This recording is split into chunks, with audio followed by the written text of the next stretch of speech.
প্ৰশ্ন ভাৰতৰ প্ৰথম কম্পিউটাৰটো ক'ত স্থাপন কৰা হৈছিল?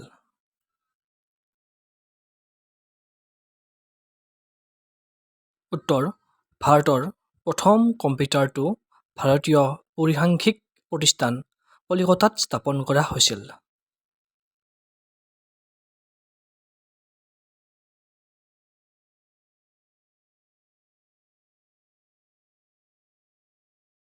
প্ৰশ্ন কাক কম্পিউটাৰৰ পিতৃ বুলি কোৱা হয়?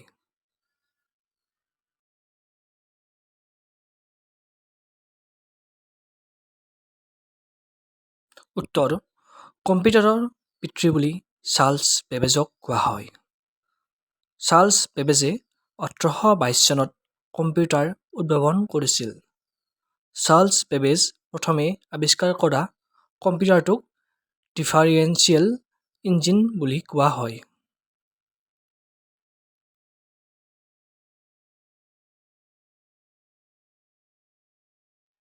প্ৰশ্ন কম্পিউটাৰ এটাৰ মগজুক কি বুলি কোৱা হয়? উত্তৰ কম্পিউটাৰটোৰ মগজুক CPU বুলি কোৱা হয়।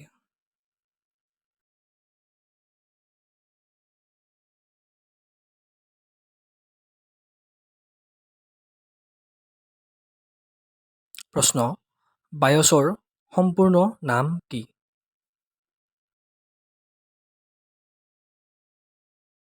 উত্তৰ বায়ছৰ সম্পূৰ্ণ নাম হৈছে বেচিক ইনপুট আউটপুট ছিষ্টেম। এই শব্দটো প্ৰকৃততে মৌলিক ইনপুট আউটপুট প্ৰণালী বেচিক ইনপুট আউটপুট ছিষ্টেমৰ সংক্ষিপ্ত ৰূপ।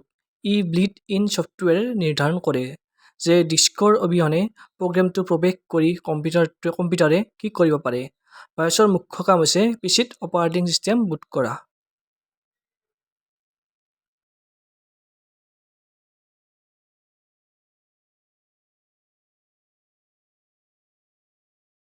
প্ৰশ্ন দুটা প্ৰচলিত আউটপুট ডিভাইচ কি? উত্তৰ দুটা প্ৰচলিত আউটপুট ডিভাইচ হৈছে মনিটৰ আৰু প্ৰিণ্টাৰ।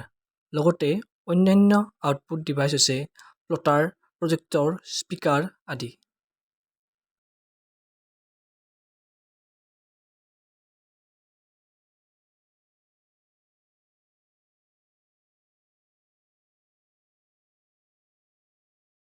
প্ৰশ্ন সকলো ধৰণৰ কম্পিউটাৰ সূচনা বা আউটপুট চাবলৈ কোনটো ডিভাইচ ব্যৱহাৰ কৰা হয়?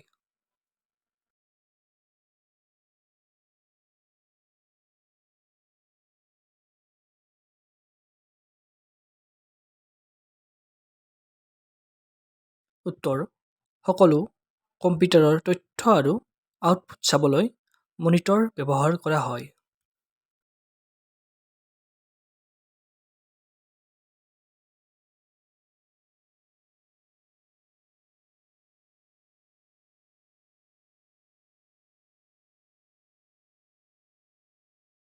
প্ৰশ্ন আউটপুটৰ মাধ্যম কি? উত্তৰ আউটপুটৰ মাধ্যম হৈছে প্ৰিণ্টাৰ।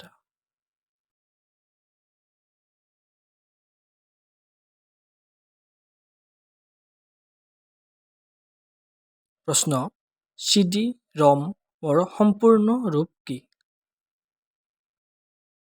উত্তৰ CD-ROMৰ সম্পূৰ্ণ ৰূপ হৈছে compact disc read only memory. ই গৌণ মেমৰিৰ এক উদাহৰণ।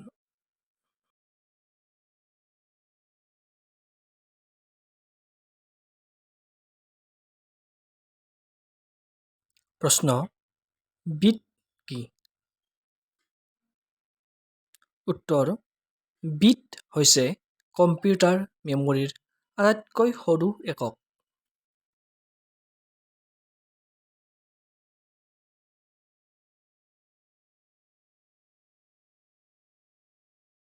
প্ৰশ্ন কম্পিউটাৰ এটাত ৰেমৰ অৰ্থ কি?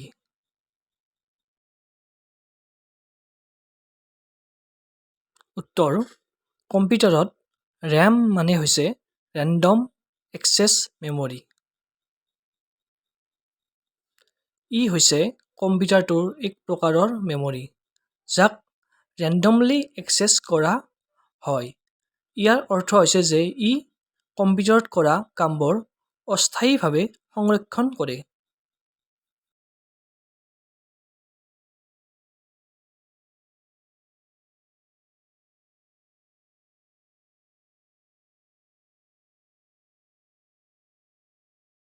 প্ৰশ্ন: অত্যাধিক ডাটা সংৰক্ষণ কৰিব পৰা কম্পিউটাৰ হাৰ্ডৱেৰক কি বুলি কোৱা হয়?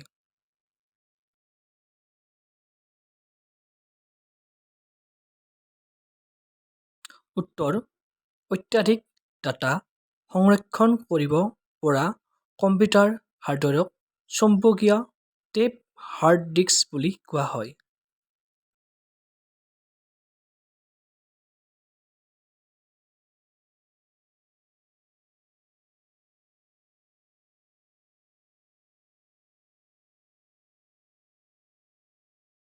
প্ৰশ্ন: যেতিয়া ফাইল এটা সংৰক্ষণ কৰা হয় আৰু কম্পিউটাৰটো বন্ধ কৰা হয়, ডাটা কোন স্থানত থাকে?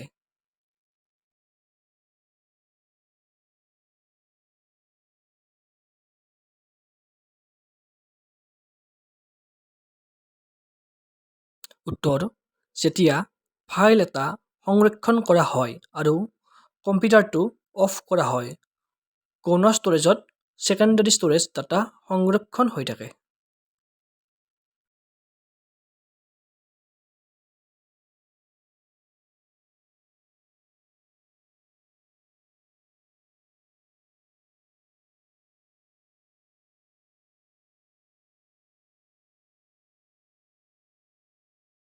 প্ৰশ্ন: wwwৰ সম্পূৰ্ণ নাম কি? উত্তৰ: wwwৰ সম্পূৰ্ণ নাম হৈছে ৱৰ্ল্ড ৱাইড ৱেব।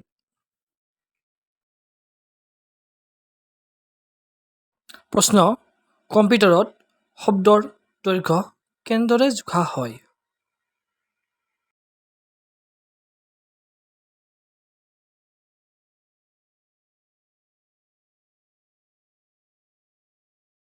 উত্তৰ: কম্পিউটাৰত শব্দৰ দৈৰ্ঘ্য বাইটৰ দ্বাৰা জোখা হয়।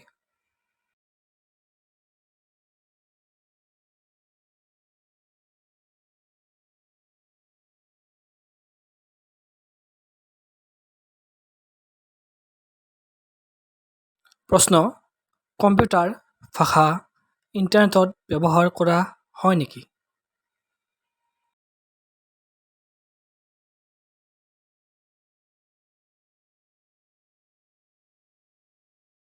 উত্তৰ: ইণ্টাৰনেটত ব্যৱহৃত কম্পিউটাৰ ভাষা হৈছে জাভা।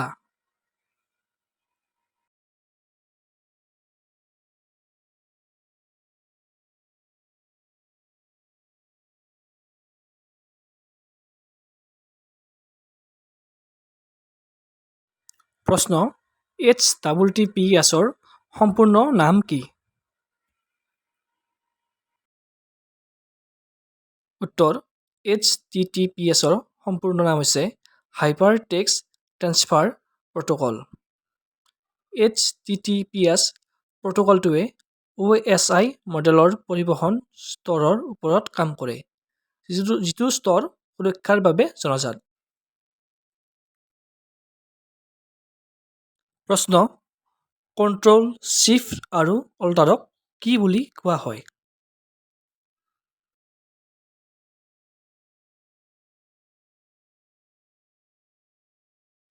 উত্তৰ: কণ্ট্ৰল শিফ্ট আৰু অল্টাৰক মডিফায়াৰ কি বুলি কোৱা হয়?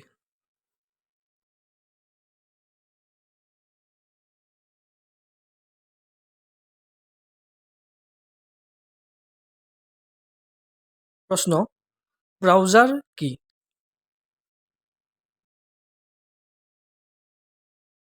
উত্তৰ: ব্ৰাউজাৰ হৈছে এক ছফ্টৱেৰ যি ইণ্টাৰনেটত ৱেব পৃষ্ঠা অনুসন্ধান কৰে।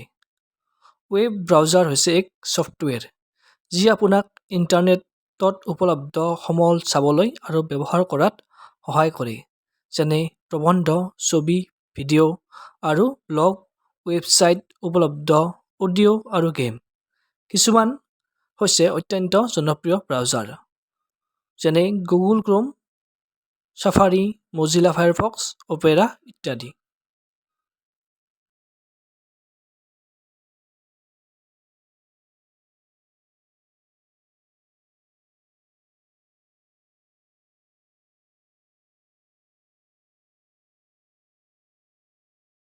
প্ৰশ্ন: বৰ্তমান সময়ত আটাইতকৈ বেছি ব্যৱহৃত ইনপুট ডিভাইচটো কি?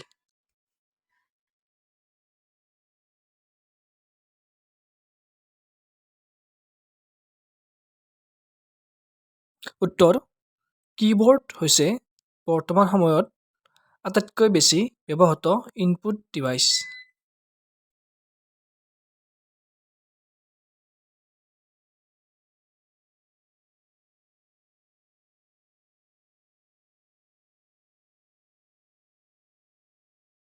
প্ৰশ্ন: কণ্ট্ৰল ইউনিটে তথ্যবিলাক গ্ৰহণ কৰি কলৈ পঠিয়াই দিয়ে?